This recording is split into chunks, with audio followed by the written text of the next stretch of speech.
Donald Trump ने अभी रूस की किस्मत पर मुहर लगा दी है, सही है। साल की शुरुआत में अमेरिकी सेना ने वेनेजुएला में छापा मारकर राष्ट्रपति निकोलस मादुरो और उनकी पत्नी को पकड़ लिया। उन्हें सीधे उनके छिपने के ठिकाने से पकड़ा गया और मुकदमे का सामना करने के लिए न्यूयॉर्क ले जाया गया। घंटों में ट्रंप ने ट्रुथ सोशल पर दावा किया कि अमेरिका अस्थायी रूप से वेनेजुएला का संचालन करेगा। हम देश को तब तक चलाएंगे जब तक हम एक सुरक्षित, उचित और विवेकपूर्ण तरीके से सत्ता का हस्तांतरण नहीं कर सकते। रूस के लिए यह एक करारा झटका था। मादुरो व्लादिमीर पुतिन के आखिरी वफादार सहयोगियों में से एक थे और अब वह चले गए हैं। यह क्रेमलिन की बिसात से गिरा एक और मोहरा था। दुनिया में मॉस्को का प्रभाव घट रहा है, वेनेजुएला गिर चुका है, ईरान में अशांति है और सीरिया पहले ही ढह चुका है, जिससे बशर अल असद मॉस्को में निर्वासन में हैं। रूस के मुख्य साझेदार लगातार कम हो रहे हैं, तो सवाल है कि रूस अपने सहयोगियों को कैसे खो रहा है और उसका प्रभाव क्यों घट रहा है। पुतिन की सत्ता पर इसका क्या असर है, समझने के लिए हमें वेनेजुएला में हाल ही की घटनाओं से शुरुआत करनी होगी। 3 जनवरी 2026 की रात काराकास अफरा तफरी में जागा। आधी रात के ठीक बाद फुएते तेजोना, जो देश का सबसे बड़ा सैन्य अड्डा है, और पूर्व में स्थित लारकोलाटा एयरफील्ड में धमाकों की आवाज गूंज उठी। विस्फोट इतने तेज थे कि मीलों दूर इमारतें हिल गईं। घना काला धुआं रात के आसमान में उठा और धमाके की लहरों ने पूरे शहर में दरवाजे, खिड़कियां व लोगों की नसें हिला दी। अधिकांश लोग समझ नहीं पाए थे कि क्या हो रहा है, उससे पहले ही सब डर गए थे। कुछ ही पलों बाद अमेरिकी डेल्टा फोर्स यूनिट्स ने कार्रवाई शुरू कर दी। हेलीकॉप्टर धुएं को चीरते हुए उड़ने लगे, ड्रोन ऊपर मंडराने लगे और अमेरिकी सैनिक सटीकता के साथ जमीन पर उतर गए। उनका मिशन था निकोलस मादुरो और सेलिया फ्लोरेस को पकड़ना, जिसमें वे सफल रहे। सुबह 4 बजे तक दोनों को देश से बाहर ले जाया गया। कोई लंबी लड़ाई नहीं हुई, कोई लंबी गोलीबारी नहीं हुई। यह एक तेज और सटीक तरीके से अंजाम दी गई कार्रवाई थी। जैसे ही यह खत्म हुआ, ट्रंप ने सार्वजनिक रूप से पुष्टि की कि इस छापेमारी के पीछे संयुक्त राज्य अमेरिका था। राजनीतिक हलचल तुरंत शुरू हो गई। उपराष्ट्रपति डेल्सिया रोड्रिगेज ने लाइव टेलीविजन पर आकर खुद को अंतरिम नेता घोषित किया और यह सबूत मांगा कि मादुरो अभी भी जीवित हैं। उन्होंने छापेमारी को बर्बर और बिना उकसावे का बताया। रक्षा मंत्री व्लादिमीर पेद्रिनो लोपेज ने इसे वेनेजुएला पर सबसे भयानक हमला कहा।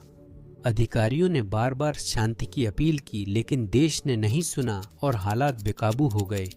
ऑपरेशन में संचार केंद्रों और ईंधन डिपो पर हमले से इलाकों में बिजली कट गई और अंधेरा हो गया। यहाँ तक कि हड़तालों के दौरान काराकास में बिजली काटने के लिए साइबर हमलों की भी खबरें आई थीं। अराजकता को और बढ़ाने के लिए काराकास एक रात में ही अपेक्षाकृत शांत शहर से युद्ध क्षेत्र जैसा दिखने और महसूस होने लगा। यह सबसे बड़ा सवाल खड़ा करता है, क्यों संयुक्त राज्य अमेरिका किसी दूसरे देश के मौजूदा राष्ट्रपति का अपहरण करने को कैसे जायज ठहराता है। आधिकारिक रूप से ट्रंप ने इसे मादक पदार्थ विरोधी अभियान कहा और दस्तावेजों में आरोप उसी दावे को समर्थन देते हैं।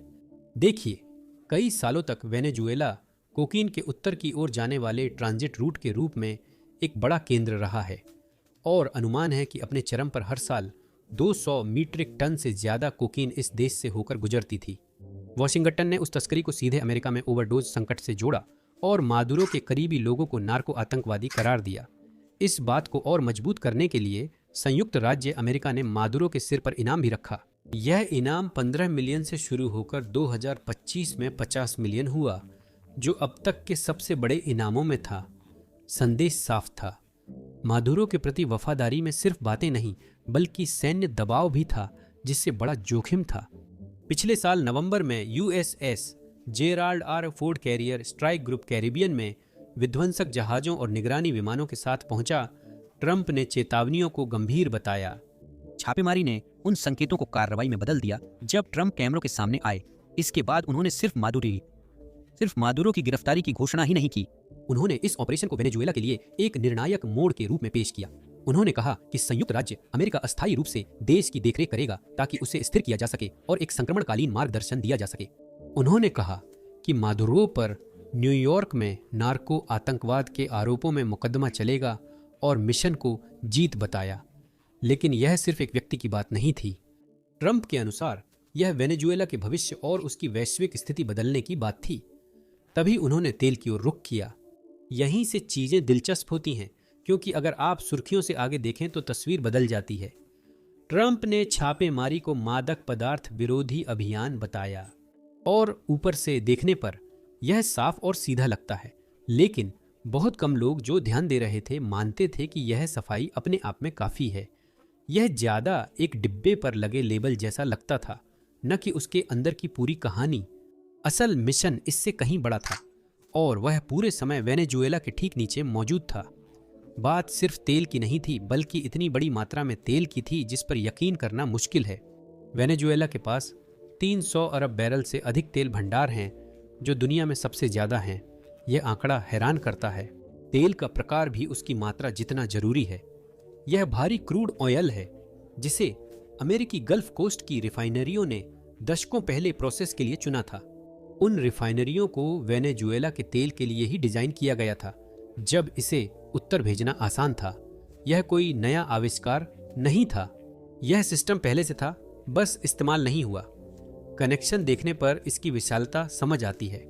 वेनेजुएला के पास संयुक्त राज्य अमेरिका से भी ज्यादा तेल है, रूस से भी ज्यादा, और यहां तक कि सऊदी अरब से भी ज्यादा। और तेल सिर्फ गैस टैंक भरने या कारें चलाने के लिए नहीं है, यह ताकत का सवाल भी है। यह वैश्विक कीमतें तय करता, व्यापार मार्ग नियंत्रित करता और राजनीति को प्रभावित करता है। पर्याप्त आपूर्ति नियंत्रण से आप बिना युद्ध अपने विरोधियों पर दबाव बना सकते हैं। इसी कारण वेनेजुएला निराशाजनक होने के साथ आकर्षक भी था।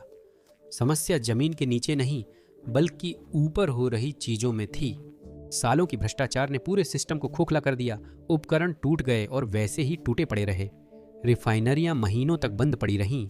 फिर जैसे जैसे वेतन गिरा और हालात बदतर होते गए, वर्षों का अनुभव रखने वाले कुशल इंजीनियर और तकनीशियन देश छोड़कर चले गए।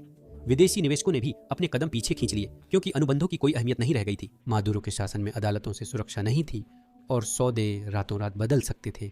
उत्पादन लगातार घटता गया, जिससे दुनिया के सबसे बड़े तेल भंडार वाले देश के पास अपनी जरूरत भर का तेल निकालना भी मुश्किल हो गया। इसी विरोधाभास पर वॉशिंगटन की नजर थी। वेनेजुएला के पास संपत्ति थी, पर उसकी अर्थव्यवस्था बर्बाद थी और लोग खाने, ईंधन, दवाओं के लिए जूझ रहे थे। अमेरिका के लिए यह सिर्फ आपदा या संकट नहीं, बल्कि एक मौका था। यहीं ट्रंप का कदम स्पष्ट होता है। मादुरो को हटाकर अमेरिका ने खुद को इस गिरावट को जल्दी पलटने की स्थिति में रखा। उत्पादन स्थिर हो सकता था, बुनियादी ढांचे की मरम्मत और निवेश लौट सकते थे। तेल फिर से वैश्विक बाजार में आ सकता था। हर ऑनलाइन बैरल अहम था, क्योंकि इसने रूस को ऐसे समय कमजोर किया जब मॉस्को पहले ही प्रतिबंधों और युद्ध से जूझ रहा था। ट्रंप ने कहा, यह सिर्फ आधी रात को राष्ट्रपति पकड़ने का नहीं, बल्कि शक्ति संतुलन बदलने का मामला था। एक अभियान ने दुश्मन नेता को हटाया, तेल भंडार खोला और वेनेजुएला की संपत्ति को दबाव के हथियार में बदला। रूस पहले ही सहयोगी और राजस्व खो रहा था, इससे उसकी हालत और खराब हुई। इसी वजह से वेनेजुएला का तेल मॉस्को के लिए बड़ा झटका है। वेनेजुएला की रणनीति का हिस्सा रूस से सीधी प्रतिस्पर्धा है, क्योंकि वेनेजुएला का भारी क्रूड रूस के यूराल्स क्रूड से टकराता है। वे एक जैसी रिफाइनरियों, खरीदारों और बाजारों को सेवा देते हैं।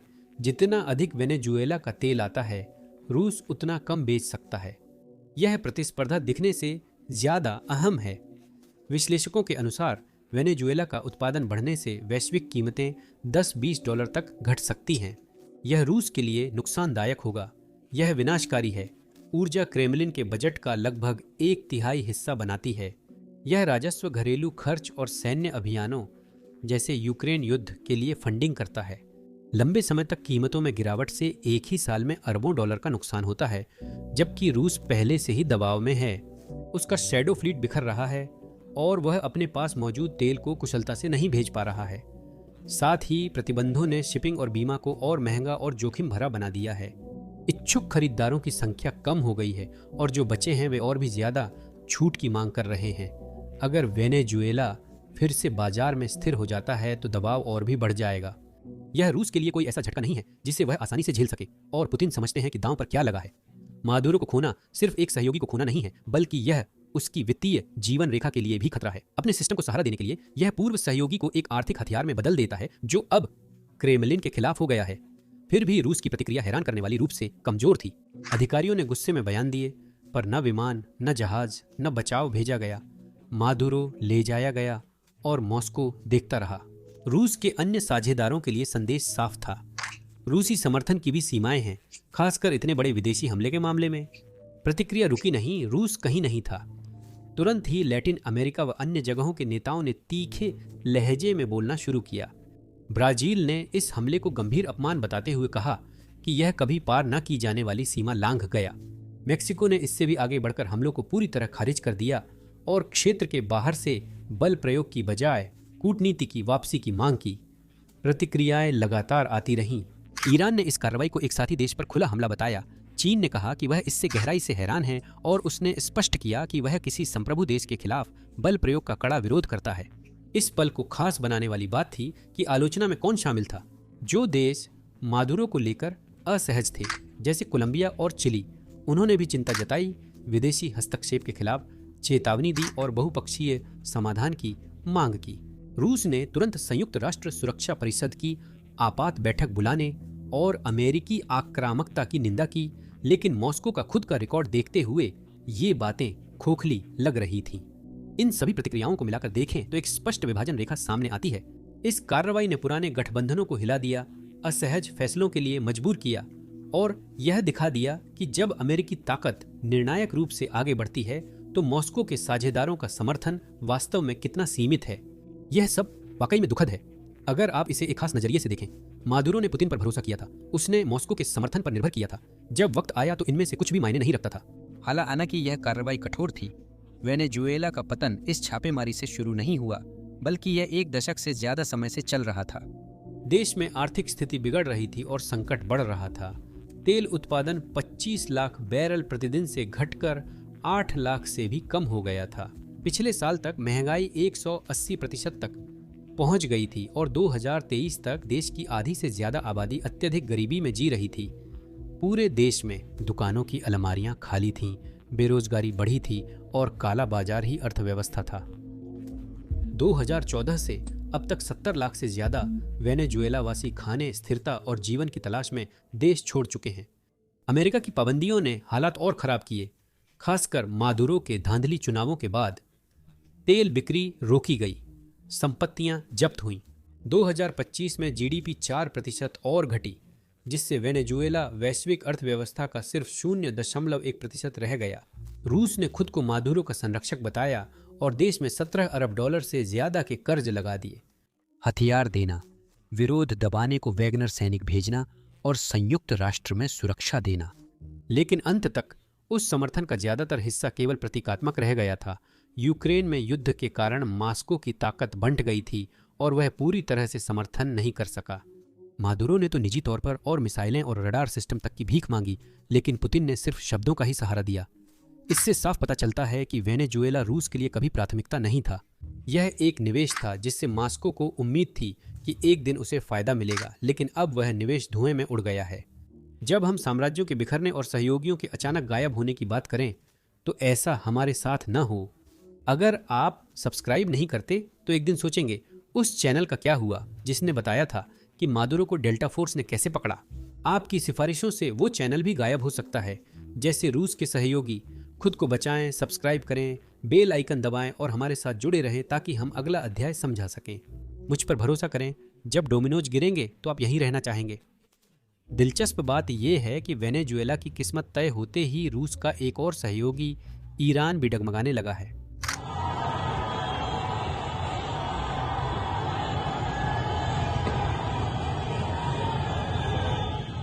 – 2025 दिसंबर के अंत तक ईरान सिर्फ तनाव में नहीं, टूटने की कगार पर था। उसकी सड़कों की अशांति एक दिन में नहीं आई थी। महीनों से दबाव चुपचाप बढ़ता रहा। संकट जुड़ते गए जब तक सिस्टम संभाल नहीं सका। हर कमी, हर दाम में बढ़ोतरी, हर टूटा हुआ वादा लोगों की निराशा में और बोझ जोड़ता गया। सड़कों पर जो हुआ वह अचानक की अराजकता नहीं, बल्कि वर्षों के कुप्रबंधन और उपेक्षा का नतीजा था। पहली दरारें 2025 की शुरुआत में दिखीं। अप्रैल में ट्रक ड्राइवरों ने अपने ट्रक हाईवे पर खड़े कर दिए। डिलीवरी करने से इनकार कर दिया क्योंकि ईंधन की लागत ने हर यात्रा को घाटे का सौदा बना दिया था। मई में आटा खत्म होते ही मजदूरी घट गई और बेकर्स ने ओवन बंद कर दिए। शुरुआती विरोध राजनीतिक नहीं थे, बस जिंदा रहने के लिए थे, लेकिन सबने संदेश दिया कि मौजूदा व्यवस्था में रोजमर्रा की जिंदगी अस्थिर हो गई थी। जैसे ही शुरुआती समूहों ने विरोध किया, औरों ने भी जाल पहचाना। जून तक फैक्ट्री मजदूर उत्पादन से हट गए। पेंशन से गुजारा न कर पाने वाले रिटायर्ड लोग भी प्रदर्शन में शामिल हुए। छात्र और शिक्षक उस दूर होते भविष्य के विरोध में एकजुट हुए। शुरुआत में विरोध शांत थे, छोटे समूहों ने नारे लगाए और अधिकारी की प्रतिक्रिया देखी गई। आर्थिक हालात बिगड़ते गए, महंगाई और चीजों की कमी बढ़ी, बुनियादी सेवाएं फेल रहीं। इसी वजह से सतर्कता धीरे धीरे निराशा में बदल गई और निराशा गुस्से में तब्दील हो गई। पतझड़ तक अशांति अलग थलग हड़तालों से कहीं आगे फैल चुकी थी। तेहरान अब अकेला नहीं था। इस्फहान, शिराज, मशहद, हमदान और किरमानशाह में प्रदर्शनों का आकार और आवाजें बढ़ीं, विरोध और तेज हुआ। 28 दिसंबर 2025 को तेहरान के ग्रैंड बाजार व्यापारियों ने शटर जोर से बंद कर दिए। यह कोई आम हड़ताल नहीं थी। बाजार लंबे समय से रूढ़िवादी व्यवस्था का एक स्तंभ रहा था, जो अक्सर पिछले संकटों के दौरान शासन के साथ खड़ा रहता था। उसकी चुप्पी ने पूरे देश में हलचल मचा दी। फोन की दुकानों, लोहे के व्यापारियों और उपकरणों की दुकानों पर धातु के दरवाजे गिरा दिए गए। जो गलियारे आमतौर पर खरीदारों से भरे रहते थे, वे अजीब तरह से शांत हो गए। दुकानदार कंधे से कंधा मिलाकर खड़े थे। उनकी आवाजें खाली हॉल में गूंज रही थीं। देश की आर्थिक धड़कन थमी सी थी। बाजार बंद होते ही बाकी लोग, तेल कर्मचारी और छोड़े गए रिग्स भी चले गए। दक्षिण में परिवार, बच्चे, माता पिता और दादा दादी दशकों से खामोश आवाजों को बुलंद करते हुए सड़कों पर उतरे। उस एकता ने दिखा दिया कि दर्द कितना गहरा था और गुस्सा कितनी दूर तक फैल चुका था। आर्थिक पतन ने इस गुस्से को और भी भड़का दिया।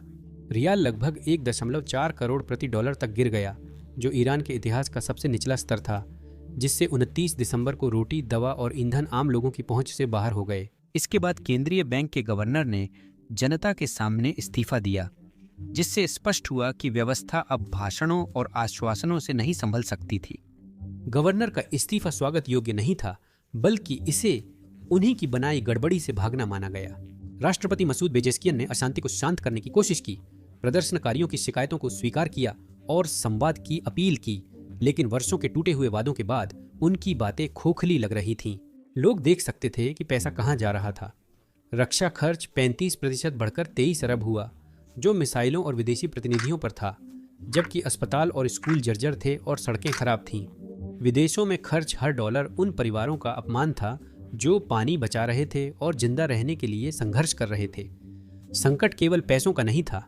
6 साल के सूखे से तेहरान जैसे शहर पानी संकट के करीब पहुंच गए थे। परिवार हर बूंद पानी नापते, बिजली कटती, खाना खराब होता, ईंधन महंगा हो गया था और अधिकतर ईरानी माता पिता बच्चों को खिलाने के लिए खुद खाना छोड़ देते थे। अरबों रुपये हिजबुल्लाह और हमास को भेजे जाते रहे, जबकि देश की बुनियादी सेवाएं चरमरा गईं और शासन के वादे व हकीकत में फर्क असहनीय हो गया। दिसंबर के अंत में विरोध विद्रोह बन गया।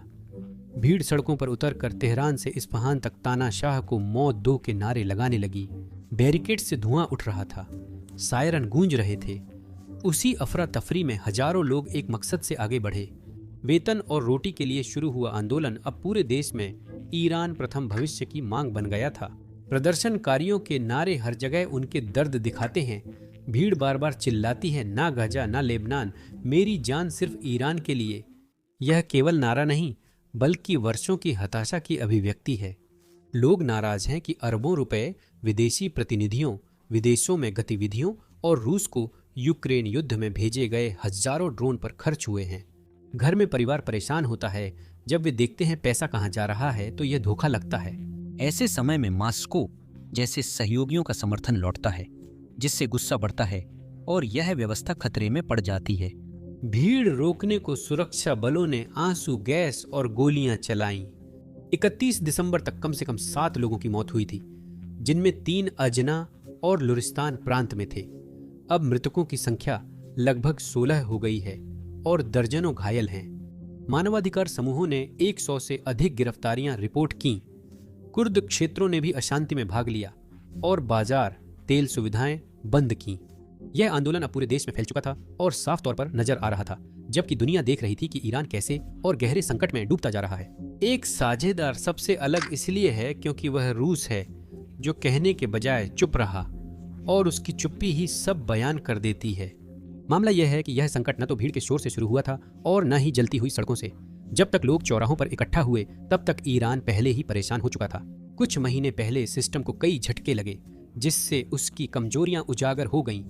विरोध प्रदर्शनों ने इन्हें पैदा नहीं किया, सिर्फ सामने लाया।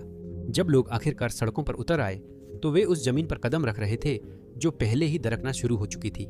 यह दबाव जून 2025 में और बढ़ गया, जब इजराइल ने ऑपरेशन राइजिंग लायन शुरू किया। यह अभियान तेज और केंद्रित था और 2 हफ्ते से भी कम समय में इसका असर साफ दिखा। इजरायली हमलों ने ईरान की सैन्य शक्ति को हिला दिया। परमाणु ठिकानों पर हमले हुए, ड्रोन फैक्ट्रियां जलकर राख हो गईं, मिसाइल बेस और कमांड सेंटर एक के बाद एक तबाह कर दिए गए, वरिष्ठ IRGC कमांडर मारे गए और प्रमुख प्रारंभिक चेतावनी प्रणालियां नष्ट कर दी गईं। कई वर्षों बाद ईरान यह समझ नहीं पा रहा था कि क्या हो रहा है और रोक भी नहीं सका। तेहरान ने जवाब देने की कोशिश की। सैकड़ों मिसाइलें और ड्रोन छोड़े गए, पर ज्यादातर रोक लिए गए। असंतुलन साफ दिख रहा था। ईरान में नुकसान कम नहीं हुआ, रक्षा कमजोर थी, बुनियादी ढांचा नष्ट हो गया, प्रतिबंध फिर कड़े हुए और घरों में सैन्य हार रोजमर्रा की जद्दोजहद में मिल गई थी। बिजली कटौती बढ़ती गई, खाने की कमी और वेतन न मिलना अब अलग अलग समस्याएं नहीं रहीं। ये आपस में जुड़ी लगती थीं, जैसे एक नाकामी के टुकड़े फैल रहे हों। फिर भी न रोकथाम हुई, न चेतावनी, न गंभीर प्रतिक्रिया, बस रूस की खामोशी थी। तेहरान के लिए वह चुप्पी भारी रही। रूस ने खुद को ईरान का रणनीतिक समर्थक और मुश्किल में मदद करने वाला साथी बताया था, लेकिन उस वक्त मास्को पीछे हटा और बाद में अशांति पर भी खामोशी रही।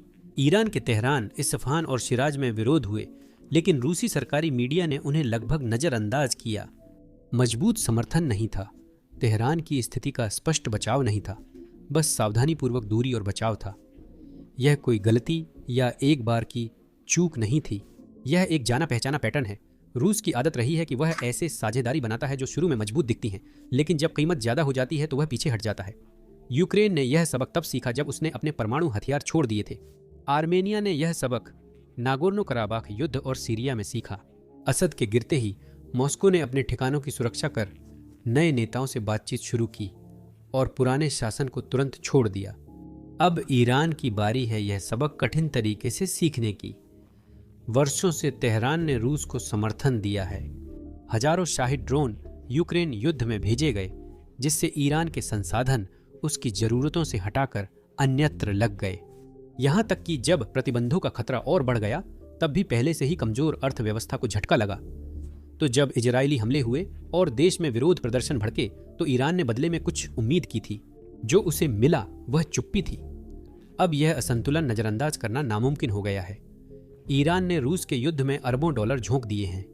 मॉस्को ने केवल तकनीकी सलाह, अस्पष्ट वादे और बहुत कम चीजें दी हैं। प्रतिबंधों के चलते वित्तीय सहयोग ढह गया है, ऊर्जा समन्वय भी बिखर गया है। रूस ने तो उन्हीं खरीदारों को सस्ता तेल भी बेच दिया है। ईरान अपने कथित साझेदार को मात देकर ही निर्भर है। जिसे रणनीतिक गठबंधन कहा गया था, वह अब सीधा शोषण जैसा लगने लगा है। ईरान के अंदर लोगों ने देखा कि देश ने रूस के साथ होने की भारी कीमत चुकाई, लेकिन हालात बदलने पर रूस ने मुंह फेर लिया। विश्वासघात की भावना से सड़कों पर गुस्सा भड़का और नाराजगी खुली बगावत बनी। हर मौके ने मॉस्को के प्रभाव की एक और परत हटाई। पुतिन भले ही अभी ताकत की भाषा बोलते हों, लेकिन उनके आसपास का दायरा लगातार सिमटता जा रहा है। आखिरकार साथी तभी पीछे हट जाते हैं जब उन्हें एहसास होता है कि गारंटी कमजोर है और सबसे ज्यादा जरूरत के वक्त समर्थन गायब हो जाता है। अब ट्रंप की सीधी चेतावनी से दबाव और बढ़ गया है। अगर ईरानी बल प्रदर्शनकारियों पर गोली चलाते रहे तो उन्होंने कहा, अमेरिका उनकी रक्षा के लिए हस्तक्षेप करेगा और पूरी तरह तैयार है। इस तरह की भाषा जो ध्यान आकर्षित करती है और लोगों को रुककर सुनने पर मजबूर कर देती है, यह संदेश जाना पहचाना सा लगता है। यह वेनेजुएला की घटना दोहराता है और चेतावनी देता है कि तेहरान ने दमन बढ़ाया तो वही अंजाम होगा। रूस के सहयोगी भी यह आसानी से समझ सकते हैं।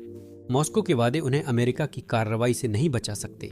ईरान के लिए यह चेतावनी ऐसे समय आई है जब वह पहले ही भारी दबाव में है और उसके पास संभलने की ज्यादा जगह नहीं है। अगर इसी दबाव में सरकार बिखरने लगे, पुतिन के लिए इसके परिणाम गंभीर हो सकते हैं, क्योंकि ईरान रूस की पश्चिम विरोधी रणनीति का मुख्य स्तंभ है। उदाहरण के लिए यूक्रेन को देखें। ईरानी ड्रोन रूसी हमलों का एक अहम हिस्सा बन गए हैं। इनके बिना रूसी हमलों की ताकत कम हो जाएगी और मॉस्को को अपने ही मिसाइलों पर ज्यादा निर्भर होना पड़ेगा। वो भंडार पहले से ही कम हो रहे हैं और उन्हें जितनी तेजी से इस्तेमाल किया जा रहा है, उतनी जल्दी उनकी भरपाई नहीं हो पा रही है, जिससे समय के साथ रूस कमजोर होता जा रहा है। फिर बात आती है पैसों की। ईरान छुपे हुए रास्तों से तेल को आगे बढ़ाने में मदद करता है, जिससे रूस प्रतिबंधों से बच जाता है। तेल की आपूर्ति जरूरी है क्योंकि ईरान में संकट से नकदी रुक जाएगी, जबकि युद्ध संसाधन खत्म कर रहा है और विकल्प कम है। पर्दे के पीछे सहयोग जरूरी है। ईरान रूस सैन्य तकनीक, मार्गदर्शन प्रणाली और परमाणु ज्ञान साझा करते हैं। जब ईरान बिखर जाता है तो ये आदान प्रदान रुक जाते हैं, जिससे रूस के पास पश्चिम से मुकाबला करने के लिए कम साधन रह जाते हैं और ईरान के बिना रह जाता है। क्रेमलिन की कार्रवाइयों के लिए कूटनीतिक परिणाम भी जल्दी सामने आते हैं। ईरान ने अक्सर रूस का समर्थन किया है या उसके खिलाफ कार्रवाई धीमी की है। इसके बिना मॉस्को को वैश्विक मंचों पर ज्यादा अलगाव और कम सुरक्षा झेलनी होगी। हमने यह पहले सीरिया में देखा है। जब रूस ने वहां नियंत्रण खो दिया था तो उसके असर युद्ध के मैदान से कहीं आगे तक गए थे। ईरान को खोना उससे भी बड़ा होगा। यह मॉस्को से जुड़े देशों में अशांति की लहर को जन्म दे सकता है, जिससे यह दिखता है कि वे साझेदारियां वास्तव में कितनी नाजुक हैं। वह अशांति संदेह फैलाती है। लोग देखते हैं कि पुतिन सहयोगियों की रक्षा नहीं कर पा रहे। वफादारी घटती है और दरारें साफ दिखती हैं। कुल मिलाकर तस्वीर साफ है। यूक्रेन लगातार संसाधन खत्म कर रहा है। वेनेजुएला पहले ही हाथ से जा चुका है और अगर ईरान भी गिरता है तो पुतिन का घेरा तेजी से सिमट जाएगा। उसकी युद्ध क्षमता कमजोर हो जाएगी, उसके गठबंधन कम हो जाएंगे और उसकी सत्ता पर पकड़ पहले से कहीं ज्यादा कड़ी परीक्षा में पड़ सकती है। दिलचस्प है कि वेनेजुएला और ईरान इस संकट में अकेले नहीं हैं। वे कई सालों से जारी एक बड़ी श्रृंखला प्रतिक्रिया का हिस्सा हैं। यह समझने के लिए कि दोनों अब मुश्किल में क्यों हैं, आपको वहां लौटना होगा जहां से यह सब सच में शुरू हुआ था। सीरिया। 2024 में बशर अल असद की सरकार का पतन एक हारी हुई लड़ाई से कहीं ज्यादा खतरनाक चीज को उजागर करता है। इससे रूसी शक्ति की सीमाएं उजागर हुईं, जो यूक्रेन में हार से नहीं हो सकती थीं। वर्षों से मॉस्को ने अपने सहयोगियों को निरंतर समर्थन का वादा किया था। सीरिया ने इसे गलत साबित किया। दबाव बढ़ा तो रूस हस्तक्षेप नहीं कर पाया और असद सरकार गिर गई। अंतिम पतन लंबे, क्रूर और थकाऊ युद्ध के सालों बाद आया। असद की सेनाएं, जो कभी 3 लाख थीं, 2024 में 80,000 से कम रह गई। कई सैनिक कम वेतन वाले जबरन भर्ती लोग थे जो लंबी लड़ाई से थक चुके थे। नवंबर के अंत में वह संतुलन टूट गया। हयात तारी अल शाम ने इदलिब से तेज और योजनाबद्ध हमला किया। विद्रोही इकाइयों ने अलेप्पो के पास कई गांवों पर इतनी तेजी से कब्जा किया जिसकी किसी को उम्मीद नहीं थी। सिर्फ 1 हफ्ते में उन्होंने M5 हाईवे पर कब्जा कर लिया, जिससे सीरिया के बड़े शहरों की आपूर्ति बंद हो गई और हवाई अड्डे कट गए। जो असंभव था वह सच हो गया। अलेप्पो, जिसे कभी सीरिया की आर्थिक राजधानी कहा जाता था, तेजी से गिर गया। रूस ने असद को यह शहर फिर दिलाने में मदद की थी। अब यह शहर तब बिखर गया जब दमिश्क उन मददगारों का इंतजार कर रहा था जो कभी आए ही नहीं। ईरान और हिजबुल्लाह इजराइल के साथ बढ़ते संघर्षों में उलझे हुए थे और रूस पूरी तरह से यूक्रेन पर ध्यान केंद्रित किए हुए था। जैसा कि अब एक पैटर्न बन चुका था, मॉस्को ने कड़े शब्द तो कहे लेकिन कोई ठोस कार्रवाई नहीं की। सीरियाई सेना की टुकड़ियां, जो पहले ही भ्रष्टाचार, कम वेतन और थकावट से कमजोर हो चुकी थीं, लगभग तुरंत ही ढह गईं। सैनिक चले गए, कुछ ने आत्मसमर्पण किया। न कोई लंबा घेराव हुआ, न गली गली लड़ाई। शहर बिखर गया। कुछ ही दिनों में रूसी और सीरियाई विमानों ने भारी बमबारी करने की कोशिश की। वही रणनीति दोहराई जो युद्ध की शुरुआत में कारगर रही थी। पूरे के पूरे मोहल्लों पर हमला हुआ, लेकिन अब बमों का कोई असर नहीं रह गया था। विद्रोही बल हमा की तरफ बढ़े, मदद देर से आई। अब सिर्फ हवाई ताकत से शासन नहीं बच सकता था। दिसंबर की शुरुआत तक यह लगभग खत्म हो चुका था। असद के पास अब ऐसी सेना नहीं बची थी जो लड़ सके। जब कोई वास्तविक विकल्प नहीं बचा तो वह मॉस्को भाग गया, जहां रूस ने उसे शरण दी। कुछ ही दिनों में रूस का 1 दशक का निवेश खत्म हो गया। मॉस्को ने नुकसान सीमित करने के लिए तुरंत कदम उठाए, सीरिया के नए नेतृत्व से बातचीत की और टार्डिस व खमीम में ठिकाने रखे। इन ठिकानों के बाहर रूस का प्रभाव खत्म हो गया था, जो क्रेमलिन के लिए बड़ा नुकसान था। 2015 से रूस ने असद को सत्ता में रखने के लिए अरबों डॉलर खर्च किए। पैसा, हथियार, जनशक्ति, प्रतिष्ठा, यह सब कुछ हफ्तों में गायब हो गया। खुद सीरिया तबाही में छोड़ दिया गया था। 14 साल की जंग में लगभग 5 लाख लोग मारे गए और 70 लाख से ज्यादा लोगों को अपने घर छोड़ने पर मजबूर होना पड़ा। विश्व बैंक के अनुसार पुनर्निर्माण में कम से कम 216 अरब डॉलर लगेंगे, जो उस समय सीरिया की अर्थव्यवस्था से करीब 10 गुना था। 2014 में जीडीपी घटकर 21 अरब डॉलर और तेल उत्पादन 80,000 बैरल प्रतिदिन से कम रह गया था। पीछे देखें तो रूस का हस्तक्षेप दिखने से कमजोर ही रहा। मॉस्को ने वागनर जैसे प्रॉक्सी पर काफी हद तक निर्भर किया, सैन्य ठिकानों पर भरोसा किया और ऊर्जा समझौतों की सुरक्षा की, लेकिन उसने कभी भी सीरिया की संस्थाओं का पुनर्निर्माण नहीं किया या स्थानीय शक्ति नहीं बनाई। जब यूक्रेन युद्ध ने संसाधनों को खींचना शुरू किया तो ये कमजोरियां बहुत स्पष्ट हो गईं। वागनर के लड़ाके बेहतर वेतन के लिए चले गए, जिससे सुरक्षा कमजोर हुई और रासायनिक हमलों व नागरिक बमबारी पर अंतर्राष्ट्रीय निंदा बढ़ी। इसी बीच असद की सेना अंदर से सड़ती रही, जो असमर्थ और प्रभावशाली प्रतिरोध का एक खोखला खोल बन गई थी। असद के भाग जाने के बाद भी हिंसा नहीं रुकी। सांप्रदायिक झड़पों में हजारों लोग मारे गए, खाद्य संकट और बढ़ गया और बीमारियां फैल गईं। रूस शारीरिक रूप से मौजूद रहा, लेकिन राजनीतिक रूप से उसकी कोई अहमियत नहीं रह गई थी। वास्तविक प्रभाव तुर्की, इजराइल और अन्य क्षेत्रीय ताकतों के पास चला गया, जिन्होंने तेजी से इस खाली जगह को भरने के लिए कदम उठाए। मॉस्को की प्रतिष्ठा को नुकसान पहुंचा और सहयोगियों ने देखा कि सीएसटीओ संकट में साथी की रक्षा करने में असमर्थ या अनिच्छुक थी। रूस की एक विश्वसनीय समर्थक की छवि ढह गई, जिसे पुतिन ने मध्य पूर्व में जीत के रूप में पेश किया था। वह एक टूटे हुए निर्वासित को शरण देने, कुछ ठिकानों को संभालने और वर्षों की मेहनत के बदले दिखाने के लिए बहुत कम चीजों के साथ समाप्त हो गया।